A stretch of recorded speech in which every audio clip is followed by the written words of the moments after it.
Welcome to the 4th of July episode of the Neverending Becoming, a very special 73rd episode from the country that was established back in 1776. Joining you here from the wonderful woods of Wisconsin, second episode from the area. I'm going to be talking about a number of things that we can do actually to restrict our freedom. Now, this is a odd 4th of July week where we were reminded that freedom isn't guaranteed, that things can be taken away from us. Depending on how you feel, this could be the recent Juul vapes that have been banned in this country or the abortion rights that are likely to be restricted due to Roe v. Wade getting knocked down. I figure if we can remove these things, we can remove all sorts of other things. So today I'm going to talk about 9 ways in which we can restrict freedom in the future, according to just some quick thoughts I had. Jumping into the first one. This is adults that use their childhood photos as social media profile pictures. Yes, I'm trying to institute a ban on adults over the age of 18 who want to use childhood imagery as their current social media avatars. Now, I think arrested development in this country is bad enough. It is. There's only a couple ways we could stop it to make people grow up. And it's probably going to be by making adult men dress like adult men, instituting some sort of dress code, or the way I'm suggesting, just by getting everyone to look in the mirror. Okay, when you log into Facebook, Instagram, you should at least be seeing a photo of yourself from the year in which you are currently living. If someone is looking at a photo of them when they're 14 years old and they're now 24, they need some perspective. They need a harsh dose of reality. I'm going to jump to the second one. Tie-dye shirts. I think adults should be banned from wearing tie-dye shirts. I'm actually going to get more specific here. I think you can wear tie-dye shirts from the ages of 0 to 9 years old, the child years. Then I think over 60, geriatric folks can wear tie-dye shirts again. I think that would only be fair. But from the ages of 10 to 59, you're done. No tie-dye shirts. Maybe this is coming from me, not having a tie-dye shirt, being a little jealous. Never being a fan specifically of the Grateful Dead, Fish, despite being in a jam band myself. I don't know what it is. I think the whole thing with tie-dye shirts is that it's from an activity. You should only be wearing a tie-dye shirt if you created the tie-dye shirt. And that, of course, is the childhood years when you don't have the intellectual ability to learn or understand or do anything else. Covers 0 to 9. Or the older years, maybe over 60 when you're looking for pastimes to do in your latter stage of life. Just to do another quick dress code one, I think we should also ban mood rings. No more mood rings. This one's simple just because I don't think jewelry should be telling people how to feel. Yeah. Look within. Meditate. No mood ring. Next one is more activity-based. I think we should force Americans to do their own landscaping. This would, of course, occur with a wide-sweeping ban on hiring other landscapers. Anyone that's lived here long enough knows that Americans are getting soft, okay? We need to be reminded of the value of physical labor. There's also a big disconnect, too, between the people that choose things and then the people that maintain them. Landscaping, great example of this. Someone that can go out and establish 20,000 square feet of lawn and then not be the one to cut it. People that can have 40 rose bushes planted but not be the one to fertilize, deadhead, and prune these. I think it would be holistic, let's call it, to force people to take care of the messes they've made, or in the case of gardening, the Edens that they've planted. Like, reap what they sow. I just had to say it. We need to be reminded. We need to be reminded what everything takes. It's a lot of work. We've got a big country. If you look at the map compared to other countries, we've got a huge country.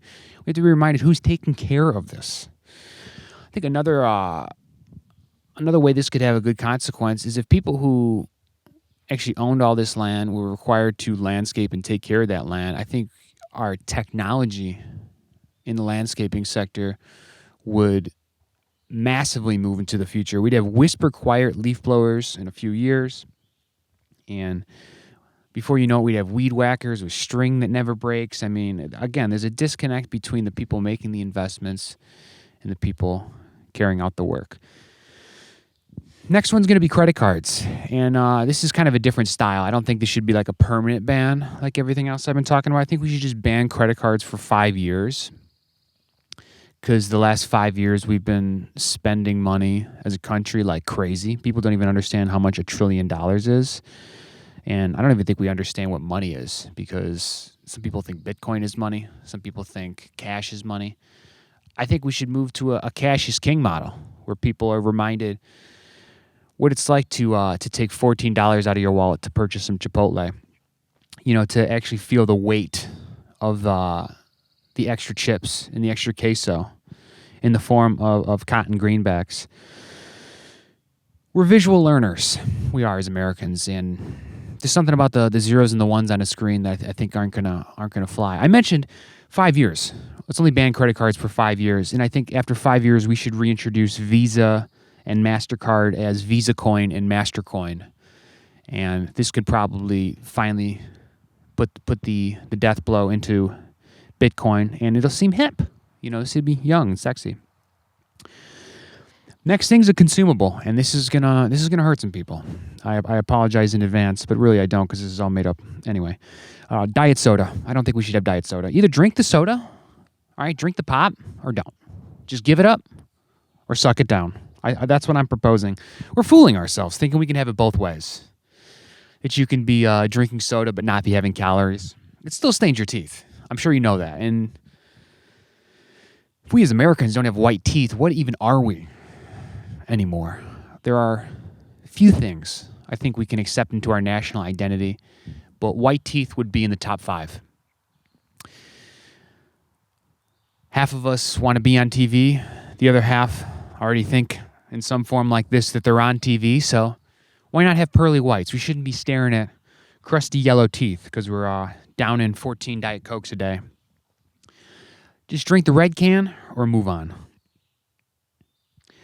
Video games are going to be the next subject in my crosshairs, so to speak, specifically video game multiplayer modes. Now, this one's a little funny. I think we should only have video game multiplayer modes with 4 players max. Not to give you the whole when I was young and 64 speech, but there used to be a split screen. You used to have 4 people getting in a room together to play. You each got a corner of the television set, and you had a perspective. There's 4 people present, and you could account for the lives you were taking in these virtual domains. Usually GoldenEye. Usually with the double gun, if you could get your hand on it. Now the most popular video games is like a battle royale. You got 100 players. It's dehumanizing. Killing 60, 70, 80, 90 people in a game, it means nothing. There's that Stalin quote, 1 death is a tragedy, 1,000 deaths is a statistic. It's true. It's true. It's reflected heavily in the modern video games. I feel like we need to raise the stakes by reducing the number of people we can blaze with a shotgun in one of these Call of Duty games. I also think there's something here with male loneliness. I think once we removed the 4-player setup from video game consoles, I think male loneliness only got worse. It got to the point where everyone needed their own console, their own computer. You had to sequester yourself in your own room. Never was quite the same after that. It's the same thing they say about like text messaging people. Like you'd never say the things face to face with someone that you'd say if you were just texting them. It's like that with murdering someone in a video game. I mean, if your buddy's sitting right next to you and you get a headshot on him, you can't celebrate too hard, because you might throw the controller at you. I think the civility would do our country well, would help us out. Seeing this as a podcast, I should mention at least one podcast-related rule. I want to be a thought leader in the podcast domain. I think We got to ban all podcasts that use audio recorded on Zoom. This is an era when it's podcast for everyone, everything, everywhere. I actually believe that's what that movie Everything Everywhere All at Once is about, is podcasting in different dimensions. If you can't afford the $300 of equipment to speak your thoughts into, I think we don't need to hear your thoughts. I think in some things there should be barriers to entry. I don't think everything should be democratized and dispersed down to zero. And people taking in your thoughts through their AirPods should be one of them. Buy $300 worth of gear or log off of Zoom. Well, I guess you do both. Log off of Zoom and buy $300 worth of gear. I just don't want to hear anyone's crackly robot voice. And it's got these pandemic feels. It's just disturbing. Final one is going to be about food. I talked about Diet Coke. I'm going to hit you with another food one. This one, solid food.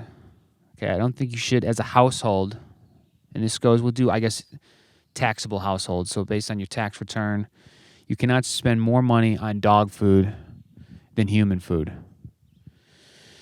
And this sounds possibly cruel at first for all the Fido lovers, right? We want to make sure we feed our dogs well, of course. But I know for a fact there are families out there spending more money on the food for the animals than they do for the other animals, which of course are the humans. This is a long-term thing too. I mean, if you don't feed the humans well enough, they're going to decay. They're not going to survive to then take 13, 14 more dogs, cats, possums, raccoons into the household. You got to keep the people fed. You can't pour from an empty cup is what this is coming from, but it's more like you can't cut chicken from an empty KFC bucket.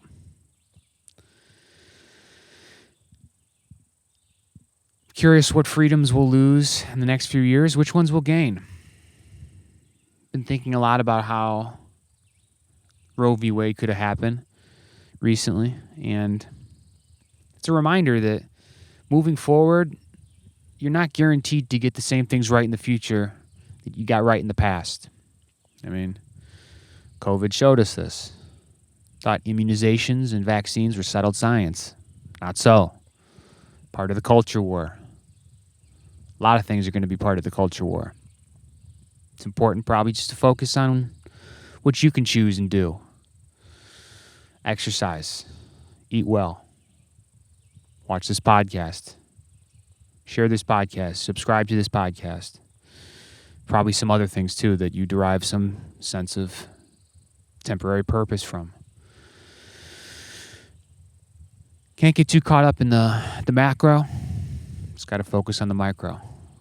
It's the only way to get yourself some freedom. Till the next 4th, God bless you. God bless America.